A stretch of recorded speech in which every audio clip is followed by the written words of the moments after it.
오늘 우리에게 주시는 하나님의 말씀은 로마서 1장 1절에서 14절까지의 말씀입니다. 제가 가지고 있는 성경은 신약성경 239페이지입니다. 주신 말씀 중에서 로마서 1장 2절에서 5절까지의 말씀과 13절에서 14절까지의 말씀을 저와 교독하시겠습니다. 제가 먼저 읽겠습니다. 하나님의 말씀입니다. 이 복음은 하나님이 선지자들을 통하여 그의 아들에 관하여 성경에 미리 약속하신 것이라. 그의 아들에 관하여 말을 하면 육신으로는 다윗의 혈통에서 나셨고 성결의 영으로는 죽은 자들 가운데서 부활하사 능력으로 하나님의 아들로 선포되셨으니 곧 우리 주 예수 그리스도시니라. 그로 말미암아 우리가 은혜와 사도의 직분을 받아 그의 이름을 위하여 모든 이방인 중에서 믿어 순종하게 하나니. 이어서 13절 말씀 제가 먼저 읽겠습니다. 형제들아, 내가 여러 번 너희에게 가고자 한 것을 너희가 모르기를 원하지 아니하노니 이는 너희 중에서도 다른 이방인 중에서와 같이 열매를 맺게 하려 함이로되 지금까지 길이 막혔도다. 14절 함께 있습니다. 헬라인이나 야만인이나 지혜 있는 자나 어리석은 자에게 다 내가 빚진 자라. 아멘. 할렐루야. 오늘부터 로마서를 본격적으로 시작하는데, 로마서는 기독교의 영광스럽고도 놀라운 진리를 압축하고 있습니다. 그래서 오죽하면 로마서를 성경의 다이아몬드다. 그 이유는 복음의 핵심 진리를 가장 논리적으로 체계적으로 집대성을 했기 때문입니다. 다이아몬드처럼 정교하게 세공된 말씀입니다. 그래서 오죽하면 신약을 압축하면 로마서가 된다라고 말할 정도입니다. 따라서 로마서를 소화하여 저와 여러분의 것으로 삼으면 성경 전체를 관통하는 구원의 역사의 거대한 흐름을 거시적 관점에서 매크로하게, 또 미시적 관점에서 마이크로하게 소화하고 이해할 수가 있습니다. 여러분, 사복음서는 예수님의 복음을 보여주었다면 로마서는 예수님의 복음을 시대에 맞게 해석하고 깨닫게 해 주었습니다. 그 강력한 해석이 얼마나 큰 설득력이 있었는지 당대, 그 당시는 그레코 로만, 특별히 그리스 로마, 그리스 헬라적 사고방식, 철학과 모든 사상이 헬라적인 것이었는데 헬라적 사고에 물들어 있던 사람들에게도 이 복음서와는 또 다른 차원에서 로마서를 통하여 논리적으로 그리고 체계적으로도 이 생각의 혁명과 삶의 혁명을 가져오게 했습니다. 갑자기 앞에 너무 거창하죠? 그래서 오늘 제가 이 로마서 강의를 지난번에 서론격으로 하고 난 다음에 우리 교회 다락방마다 목사님, 이번에 우리 다락방에서 로마서를 10번 읽기로 했습니다. 그래서 제 마음에 그렇지, 한 달에 한 번씩 읽으면 12번 읽겠구나 이런 생각을 했는데, 여한 이번에 로마서를 여러분 앞으로 쳐도 뒤로 쳐도 다 이해할 수 있는 그런 여러분 영안을 열어주시고 또 로마서를 여러분의 생애 말씀의 양식으로 삼기를 간절히 바랍니다. 그래서 오늘 제가 설교의 제목을 로마서의 산에 들어가십시다 그렇게 했습니다. 예를 들어서 우리 설악산에 간다 그랬을 때에, 설악산에 갈 때 어떻게 갑니까? 그냥 갑니까? AI를 또 혹은 뭐 이렇게 인포메이션 보면서 설악산에 대한 그 SNS 통화의 지식을 듣고 그렇게 설악산에 가죠. 저는 39살 때까지 설악산 한 번도 못 가봤어요. 나중에 이제 39살 때 설악산을 갔는데 제가 생각하던 설악산하고 다르더라고요. 가니까 설악산에 여름에는 그 비선대 물에 발을 담글 수 있고, 가을은 단풍이 너무 아름답고, 겨울에 지금은 눈이 참 특별하잖아요. 실제로 본 설악산은 제가 알고 있는 설악산과 달랐다는 것이에요. 마찬가지예요. 실제로 본 로마서의 산에 들어가면 여러분들이 옛날에 생각하던 로마서의 어떤 나름 알던 로마서의 나무, 로마서의 폭포가 아니구나라는 깨닫게 될 겁니다. 지금 말한 대로 설악산의 여름, 겨울 혹은 가을을 이렇게 다른 것처럼. 자, 봄은 얘기 안 한 게, 봄은 한 번도 안 가봐서 그래요. 이번에 제가 여러분 부탁드린 것은 로마서 시리즈를 하는 동안에 여러분의 삶의 배낭을 메고 등산화를 신고 직접 로마서라는 산에 등정하셔야 돼요. 들어가면 첫 번째 먼저 깊고 높은 신학의 봉우리를 만나게 될 겁니다. 뭐의 봉우리를 만난다고요? 신학의 봉우리, theology. 또 인생의 감동과 변화를 주는 아름다운 꽃도 발견하게 될 것입니다. 가슴 뛰는 선교의 폭포도 만나고 또 우리에게 수많은 신뢰를 주는 동력자들이라는 튼튼한 바위도 만날 수 있을 것입니다. 우리의 삶을 시원하게 하고 깨끗하게 만드는 눈도 만져보시기를 바랍니다. 한마디로 이전의 선입관을 버리고 좋은 의미에서 로마서를 통하여 신선한 낯섦과 가슴 뛰는 일이 있기를 소망합니다. 자, 이렇게 로마서의 산에 제대로 들어가면 혁명적 삶이 혁명적으로 변화되는 것입니다. 우리가 로마서의 산에 들어가고 혁명적으로 변화되는 이유가 뭐냐? 그 이유는 로마서의 산에 들어가면 먼저 예수 그리스도의 신비한 인격과 마주치기 때문에 그렇습니다. 뭐와 마주친다고요? 인격과 마주친다. 예수 그리스도의 인격에 대해서, 특별하게 인격성에 대해서, 예수님의 인성이라는 인격, 예수님의 신성이라는 인격에 대해서 아주 신비한 건데 이걸 만나게 되는데, 먼저 여기에 대해서는 예수 그리스도의 인격성에 대해서 2절에 이렇게 명료하게 말씀하는 거예요. 2절에 다 같이 보겠습니다. 그의 아들에 관하여 성경에 미리 약속하신 것이라. 예수님은 구약에서 미리 약속하신 분으로 구약의 뿌리를 둔 분이에요. 갑자기 나타난 분이 아니세요. 제가 감히 단언하건대 세상의 어떤 종교 지도자도 이런 주장을 못하는 것입니다. 할 수도 없습니다. 인격을 가지신 예수님만이 이런 예언을 하시고 성취하신 분이기 때문에 독보적인 인격을 가지신 분이십니다. 여기에 대한 증명을 하겠습니다. 먼저는 3절에 보니까 예수님은 그의 아들에 관해, 예수님은 육신으로는 다윗의 혈통에서 나셨다. 그러니까 인성을 지니신 인격자이시다. 그 다음에 4절에 보니까 뭐라고 나와 있느냐? 성결의 영으로는, 거룩한 능력으로 우리가 눈을 뜨게 되면 죽은 자들 가운데서 부활하신 거, 이건 인간이 할 수 있는 거 아니에요? 능력으로 하나님의 아들로 선포되셨다. 신성을 가지신 곧 우리 주 예수 그리스도시니라. 그러니까 인성과 신성이 결합된 독특한 인격성을 갖고 있다. 바울의 입장에서는 이걸 언제 깨달았는가? 바울이 다마스커스로 가는 말을 타고 가다가 거기서 거꾸로져 가지고 하늘에서 빛이 나오는데, 하늘에서 빛이 나오는 놀라운 하나님의 그 신성을 경험하면서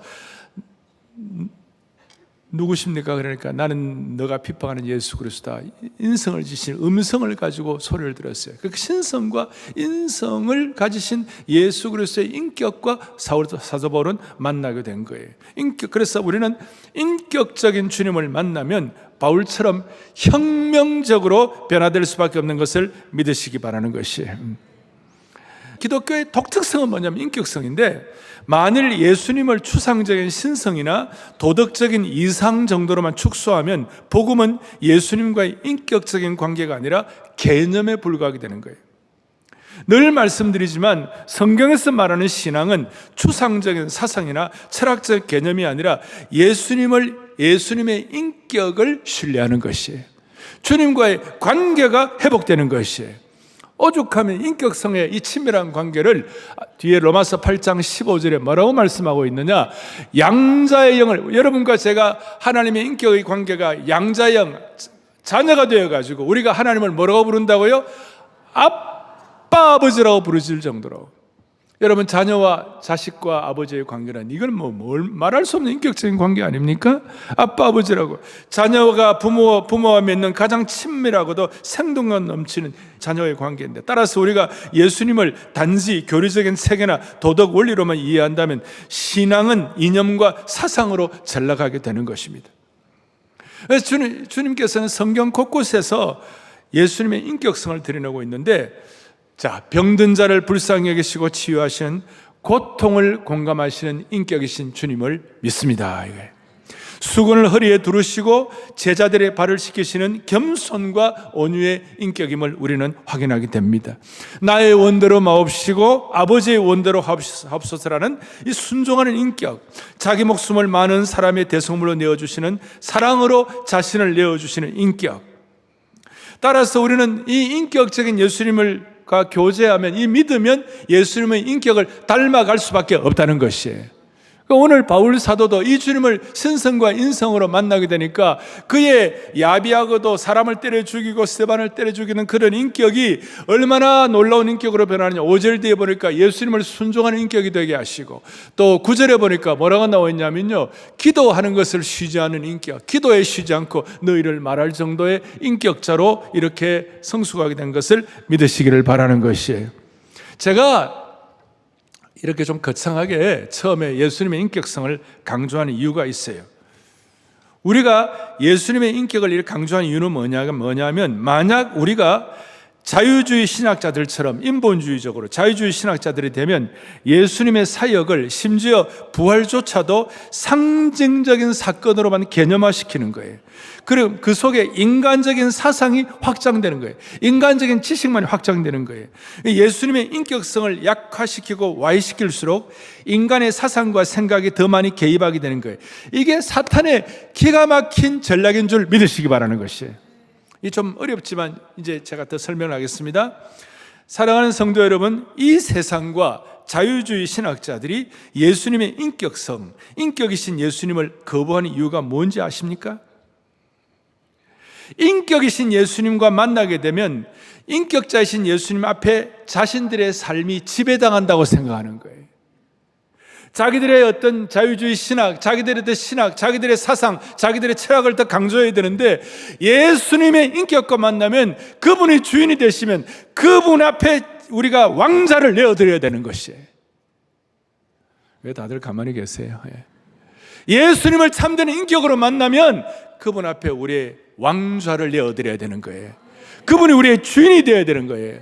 그러면 자유주의자들이나 철학을 가진 사람들은 자기들의 신념과 이념이, 자기들의 어떤 그 관념이 훨씬 더 중요하기 때문에, 그걸 강조하기 때문에 예수님의 인격성보다 예수님의 사상, 이걸 더 강조하는 것이에요. 오늘 수많은 자유주의 신학자들이, 심지어 극단적 보수도 마찬가지예요. 자기들의 생각 변할 마음이 없어요. 예수님의 인격과 만나면 극단적이 될 수가 없어요. 사랑하는 형제 자매 여러분, 예수님이 인격으로 오시면 나는 더 이상 내 삶의 주인이 내가 될 수가 없는 것이에요. 그런데 예수님을 추상화하고 어떤 주의, 어떤 이즘, 어떤 주의로만 두게 되면 나는 여전히 내 삶의 왕자를 지킬 수가 있는 것이에요. 그래서 오늘 많은 사람들, 특히 교회 안에 자유주의 신학자들이 예수님의 인격성을 거부하는 겁니다. 여기서 인본주의 신학이 나온 겁니다. 다시 말씀드리지만 극단적인 보수도 마찬가지예요. 저는 보수주의자예요. 저는 아주 사상적, 신앙적으로 아주 보수입니다. 극단적인 보수는 누구 말을 들으려고도 하잖아요. 다시 한번 인격의 기원은 하나님이신 것을 믿으시기 바랍니다. 삼위 하나님이나 삼위의 격이라 삼위의 인격을 갖고 계시다, 그 말이에요. 하나님의 인격, 성자 예수 그리스도의 인격, 성령의 인격, 성령님도 인격이에요. 삼위 인격, 하나님께서 우리를 하나님의 형상으로 지으셨다는 말 자체가 우리를 인격적인 존재로 지으신 거예요. 그래서 오늘 신성과 인성을 통한 신비한 인격을 우리가 깨닫게 되면 신성과 인성의 놀라운 은혜가 여러분들에게 스며들게 되는 것입니다. 이 로마서를 통하여 우리는 많은 우리의 인격이 손상되고 훼손이 되었어요. 그런데 이 놀라운 신비한 인격을 접하게 되면 이 훼손된, 오염된, 우리의 잘못된, 우리의 어떤 많이 찢어진, 많이 상처받는 쓴뿌리가 된 이런 인격들이 회복이 되기 시작하는 것이에요.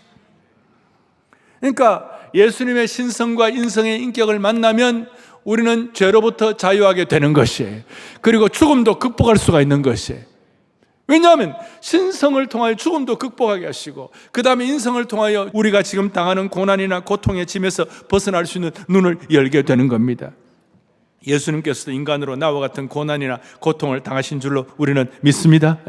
그래서 지금 나의 고난과 고통이 나를 올가매는 것이 나의 문제가 아니라 오히려 주님의 인격과 부딪히게 될 때 그것이 오히려 회복으로 가는 디딤돌이 될 수가 있는 것입니다.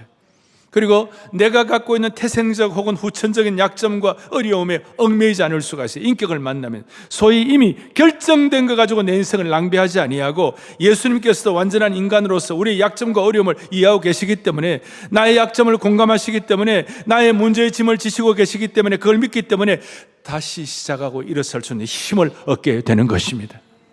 다시요, 주님의 신성과 인성의 인격을 접하게 되면 죄로부터 자유하게 되고 수많은 약점과 단점으로부터 자유하게 되고 무엇보다도 죽음의 공포로부터 극복될 수가 있는 것입니다.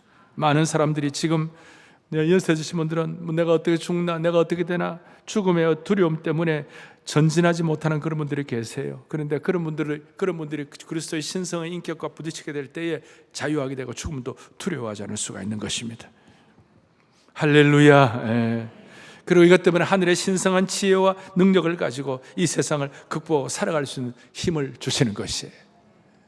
저는 저희 할아버지나 저희 부친이 저희 가훈을 세우실 때에 로마서 14장 7절 8절 우리가 살아도 주를 위하여 살고 죽어도 주를 위하여 죽나니 그러므로 우리가 사나 죽으나 우리가 주의 것이로다. 이걸 우리 선대부터 주님과 인격적으로 만나니까 이거 집에 가훈 딱 해가지고 1, 2, 3, 4 하는데 주제 말씀 로마서 7절 8절 거기에서 파생되어 가지고 빌립보서 4장 13절 바울이 깨달았던 내게 능력 주신 자 안에서 내가 모든 것을 할 수 있느니라. 우리가 어떻게 모든 걸 할 수 있습니까? 우리가 초라한 존재고 오염된 존재고 훼손된 존재고 쓴뿌리가 있는 존재인데 그런데 주님의 신성과 인성을 이렇게 만나게 되면 무슨 일이 벌어지는가? 내게 능력 주신 자 안에서 내가 모든 것을 할 수가 있느니라. 하나님이 주시는 음성을 들어야만 할 줄로 믿는 것이에요. 자, 이렇게 될 때 그의 인격성을 믿을 때 우리에게 놀라운 일이 하나 일어나는 것입니다. 그것이 뭐냐? 예수 그리스도의 인격과 만나면 선지적 사도성을 지닌 자가 되는 겁니다. 제가 말씀 하나를 다 풀어가지고 이걸 결론적으로 설명을 해야 되는데 제가 그럴 시간이 없어요. 그러니까 예수 그리스도의 인격과 만나면 뭐가 된다고요? 선지적 사도성을 가진 자. 이게 영어로 말하면 prophetic apostleship인데 이게 이제 여러분들 이제 지금부터 이해를 하셔야 돼요. 앞으로 로마서를 할 때 이것이 여러분들이 처음으로 이제 신학적 이 사도의 이 로마서의 첫 번째 신학적 고봉에 여러분들이 올라가기를 이 신학적 고봉과 만나는 것이 여기서. 자, 그리스도의 인격과 부딪혔을 때 우리가 받은 열매가 있다면 그것이 바로 사도성이라는 것이에요. 주님의 신비한 신성과 인성의 인격을 만나면 모든 성도들은 사도성을 가지게 된다는 거예요. 그 사도성을 가질 때 그 예언자적 사도성, 어떤 그 예언적 또 선지적인 미리 분별할 수 있는 앞날을 볼 수 있는 안목과 그 다음에 사도성이 갖는 어떤 철저한 어떤 실행력, 어떤 추진력 이런 걸 갖게 되는 것이에요. 이거 무슨 뜻인가 하면 자 1절에 보니까 바울이 이렇게 나와 있어요. 뭐라고 나와 있냐면 예수 그리스도의 종 바울은 뭐로 부르심을 받았다고요? 사도로 부르심을 받아 복음을 위하여 택정함을 입었다. 오늘 저와 여러분들은 바울처럼 사도로 부르심을 받은지 그건 잘 모르겠지만 우리 모두가 다 하나님의 복음을 위하여 택정함을 입은 줄로 믿습니다. 자, 이걸 좀 더 쉽게 설명을 하면 5절에 이렇게 나와 있어요. 뭐라고 나오냐? 그로 말미암아 우리가 은혜와 사도의 직분을 받아 그의 이름을 위하여 모든 이방인 중에서 믿어 순종하게 되었다. 오늘 이 예배에 참석하신 모든 성도들, 방송으로 듣는 모든 분들, 별관에서 듣는 모든 분들, 모든 SNS로 들어오시는 유튜브로 들어오는 모든 분들, 한마디로 말하면 여러분들과 저는 우리가 안에 포함되는 줄 믿으셔야 되는 거예요. 그로 말미암아 바울이 아니라 우리는 거기에 바울과 함께하는 팀들이에요. 복음의 팀들이에요. 그 팀들이 은혜와 사도의 직분을 받았다. 이 사도의 직분이란 말은 사도의 기능을 받았다. 정확한 번역은 사도의 역할을 받았다. 오늘 우리 교회식으로 말하면 사도성을 계승하게 되는 것이다. 그러니까 우리는 모두가 다 오늘 사도 바울의 이 말씀을 깨달은 모든 성도들은 여러분들과 저는 우리 모두는 사도성을 가지고 사도의 직분을 받은 줄 믿으셔야 되는 것이에요. 그러니까 사도직 자체는 계승이 안 되지만 사도성 자체는 계승이 되는 것인데 따라서 예수 그리스도의 인격을 믿는 우리에게 사도성을 주신 목적이 뭘까요? 그것은 바로 8절에 이와 같이 나오세요. 8절에 너희 믿음이 온 세상에 뭐예요? 전파됨이로다. 생명력 넘치는 사도성을 지닌 그리스도인들을 통하여 이 그리스도인들을 통해 복음이 선포되는데 거기서 자연스럽게 나타나는 것이 하나님의 은혜가 선포되는 줄로 믿습니다. 많은 한계가 극복된다는 것이에요. 자, 이걸 이제 전체적으로 제가 크게 말씀을 드렸고 이걸 이해하도록 제가 이제 설명을 드리겠습니다. 이 로마서는 사도 바울이 늦게 쓴 성경이에요. 로마서 일찍 사도 바울이 쓴 성경이 뭐냐면 갈라디아서라든지 고린도서라든지 데살로니가서라든지 좀 일찍 썼어요. 그런데 예를 들어서 갈라디아서다, 데살로니가서다, 그 다음에 고린도서다 이런 성경은 바울이 거기 가서 전도를 하고 그 다음에 양육을 하고 그러면 다시 이제 이 갈라디아다, 에베소다 이런 지역들 보면 어떤 일이 벌어지는가 하면 그거는 소아시아 지역인데 나중에 바울이 마게도냐 환상을 보고 지금으로 말하면 그리스로 넘어갔어요. 그리스로 넘어가 거기서 막 사역을 하고 있는데 누가 왔느냐 하면 로마에서 신앙생활을 하던 사람 두 사람이 그리스의 헬라 지역에서 사역을 하던 바울에게 왔어요. 그 사람 이름이 뭐냐면 브리스길라와 아굴라 들어보셨죠? 브리스길라의 아퀴라스라고. 아굴라와 브리스길라가 와가지고 로마에서 있었던 소식들을 전하는 것이에요.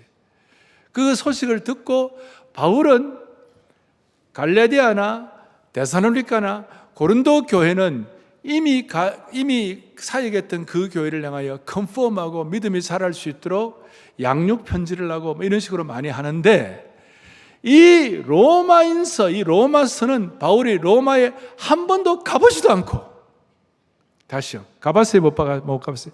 로마에 한 번도 가보지도 않고 브리스길라와 아굴라의 얘기를 듣고 바울이 예언의 은혜를 받아 가지고 이 로마서를 쓴 것이에요. 따라서 이 로마서를 제대로 깨달으면 여러분 우리가 가보지 않는 길, 살아보지 않는 그 삶의 어떤 그런 상황에 대해서 우리가 사도적 선지성을 가지고 돌파할 수 있는 은혜를 하나님이 베풀어 주시는 것이에요. 여기서 깨닫는 것이 있어요. 바울은 소아시아나 마게도냐 지역까지 사역하는 것, 마게도냐 환상을 보고 그리스 사역까지도 그것만으로 끝날 수가 있었어요. 그거로도 충분해요. 충분하다고 할 수 있어요. 그런데 바울은 거기에 국한되지 아니하고 사도성을 가지고 복음이 없는 땅끝, 심지어 내가 서바나 스페인까지 가서 복음을 전해야 하리라 그렇게 말할 수가 있었어요. 이것이 굉장한 돌파력이에요.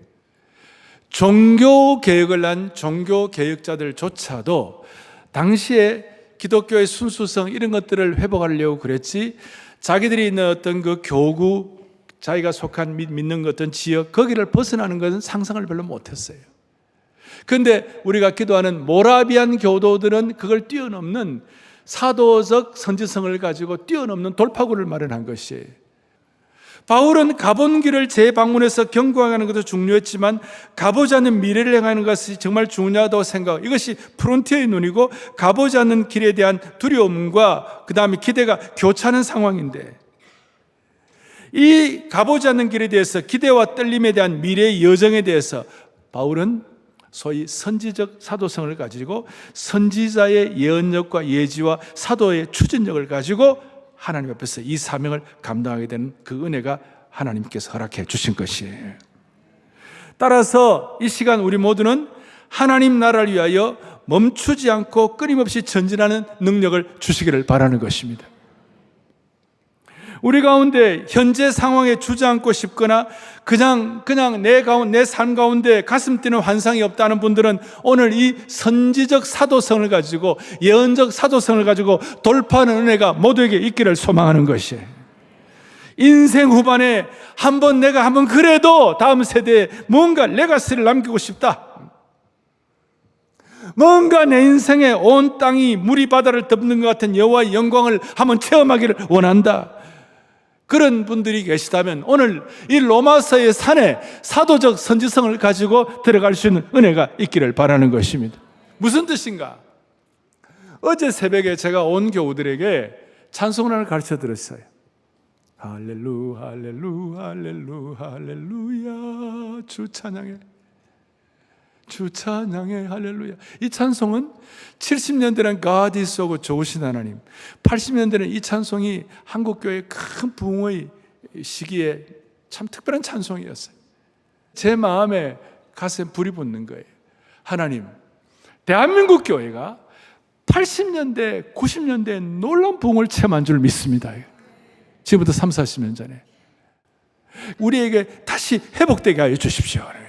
그 마음이 생기는데, 자, 할렐루 할렐루 할렐루 할 때 할렐루 할 수 있는 상황이 아니에요. 지금 갈등과 분열의 상황이에요.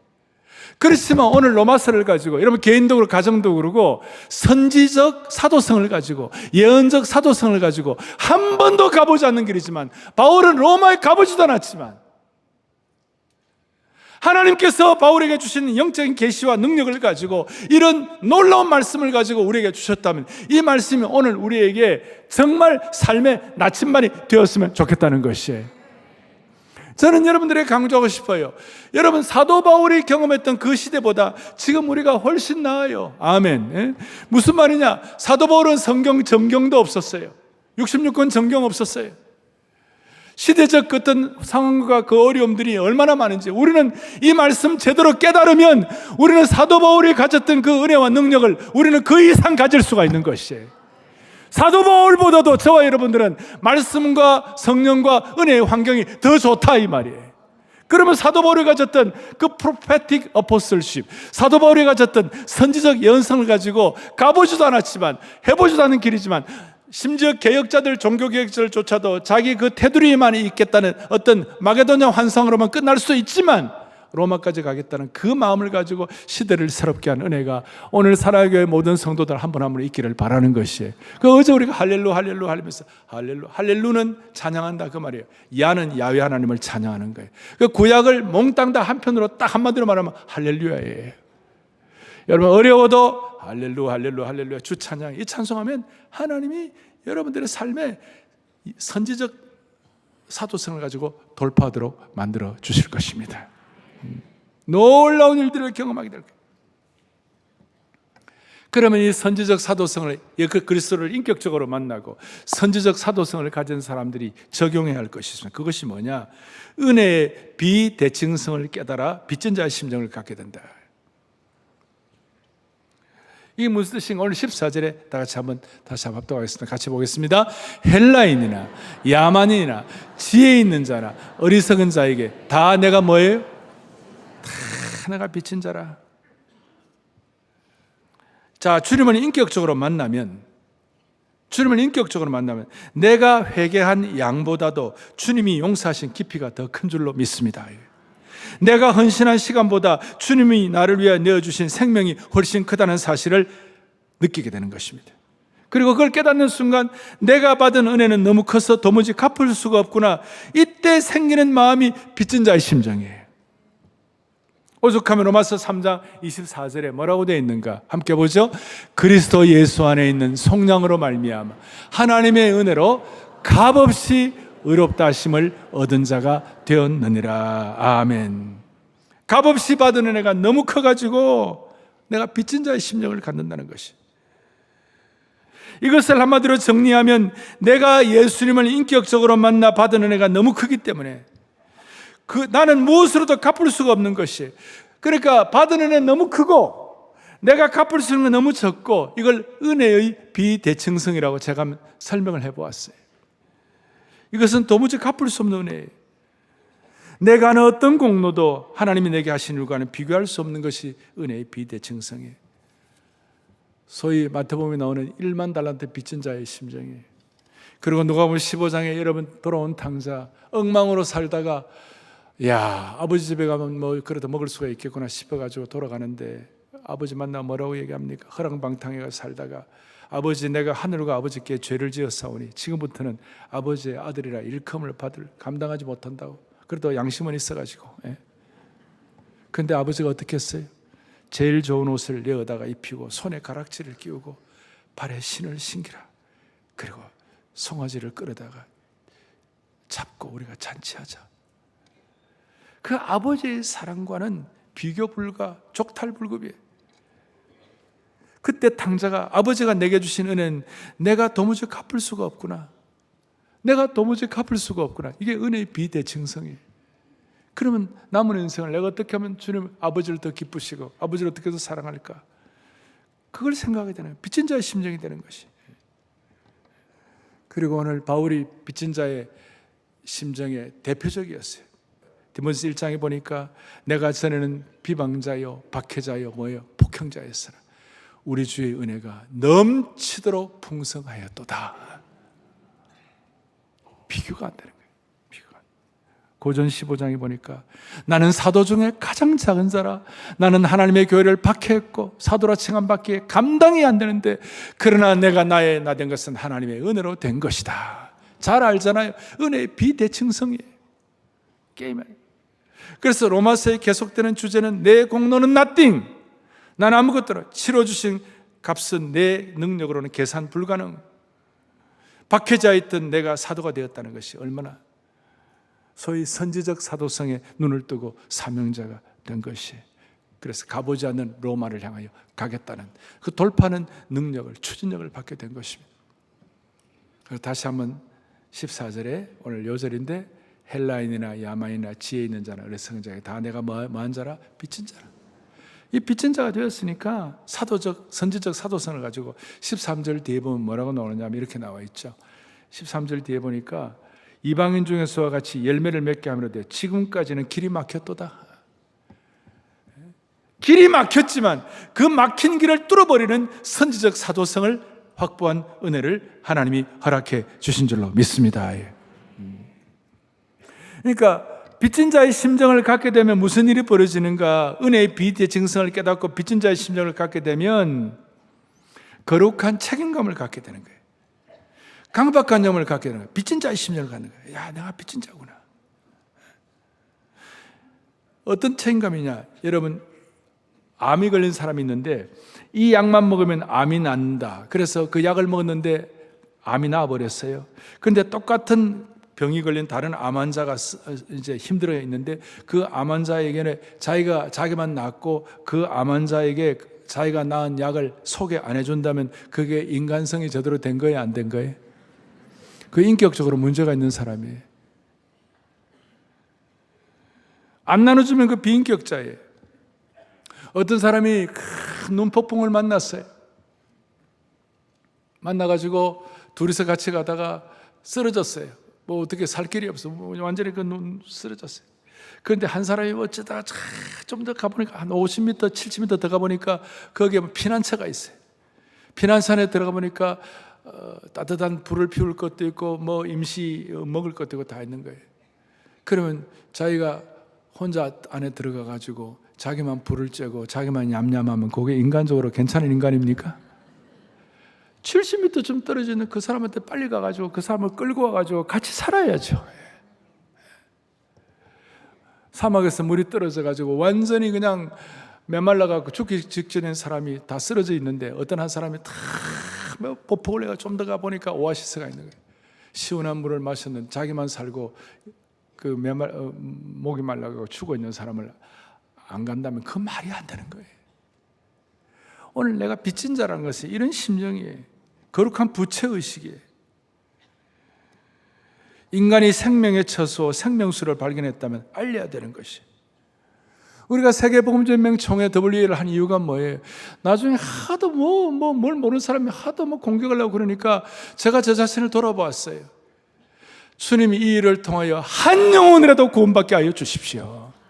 그렇게 마음을 먹고 우리가 서울 선언을 하기까지 그런 은혜를 하나님이 돌파할 수 있도록 은혜를 주신 주님을 찬양하는 것이, 우리가 그리스도의 인격과 부딪혀서 선지적 사도성을 갖고 은혜의 비대칭성을 깨달으면 빚진 자의 심정이 되고 거룩한 부채의식, 거룩한 책임심을 갖는 줄로 믿습니다. 이게 로마서가 주는 선물이고 앞부분에서 우리가 깨달아야 할 감동이라고 생각하는 겁니다. 그래서 바울은 지금 우리에게 권면합니다. 오늘 여러분 로마서의 산에 들어와 있습니다. 어떤 분들은 산에 들어와 있지만 너무 피곤해갖고 지금 졸고 계시는 분도 계세요. 누워서 잠들어 있는 분들 계세요. 또는 자포자기해 가지고 넋놓고 있는 분도 있어요. 이런 분들에게 지금 빚진 자의 심정으로 우리가 뭘 나눠줘야 돼요? 뭘 나눠줘야 합니까? 11절에 어떤 신령한 은사를 너희에게 나눠주어 너희를 견고하게 하려 하겠다. 여기 신령한 은사는 뭐 방언, 예언, 치유 그런 은사가 아니라 복음에 대한 분명한 가르침, 사도적 권면, 선지적 사도성을 의미한다고 할 수 있습니다. 사도 바울은 거룩한 책임감을 가지고 거룩한 강박관념을 가지고 나는 빚진 자라. 그래서 이 복음을 선포하기를 원하고 견고하게 하기를 원하고 이걸 통하여 바울은 그의 인격이 성숙하고 하나님이 쓰시는 사람이 되었고 그런 의미에서 오늘 첫 번째 신학적 고봉, 선지적 사도성, 주님의 인격과 만나가지고 우리 모두가 다 성숙한 은혜가 있기를 축복합니다. 그리고 성숙한 자는 무슨 심정을 갖는다고요? 빚진 자의 심정을 갖는다. 다 여러분 성숙하기를 바라는 겁니다. 예수 처음 믿으면 모두가 다 어린아이입니다. 어린아이 성도들이 많아요. 어린아이는 인격적으로 성숙할 수가, 행동할 수가 없습니다. 어린아이처럼 무지막지한 어린아이가 어디에 있습니까? 아이가 태어나면 자기만 알아달라고 아무것도 안 합니다. 기저귀도 안 갑니다. 스스로 생각도 없습니다. 밤새도록 울고불고 난립니다. 어린아이는 무례하게 짝이 없습니다. 아버지 오셨습니까? 절대 안 합니다. 할아버지는 안중에도 없습니다. 어린아이는 부모도 못 알아보고 할아버지도 못 알아보고 배려심도 없고 어린아이들 교회 안에도 수두룩합니다.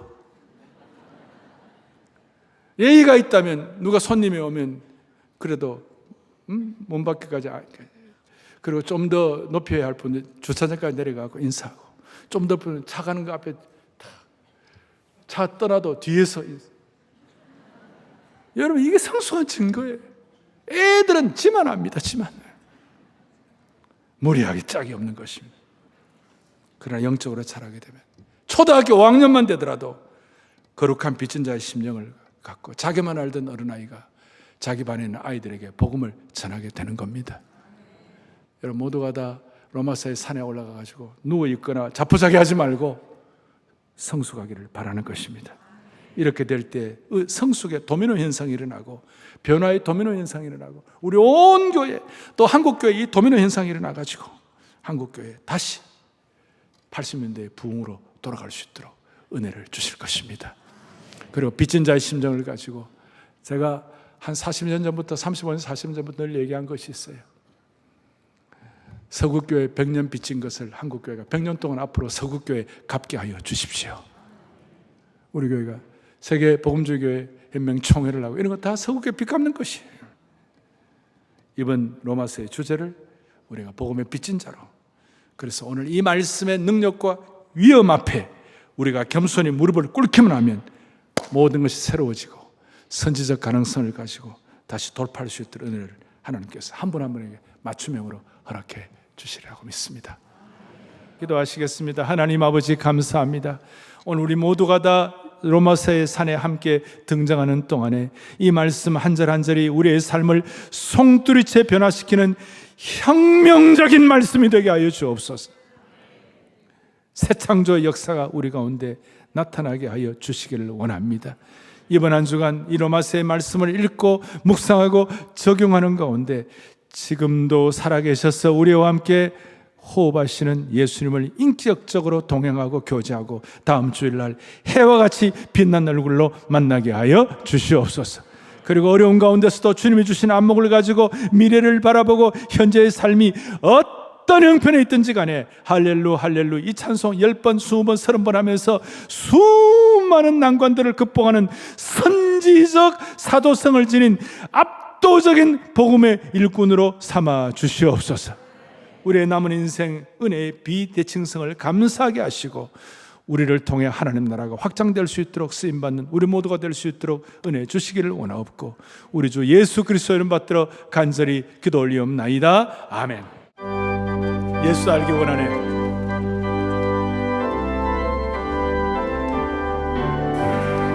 예수 알기 원하네. 그것도 널 누리라.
우리가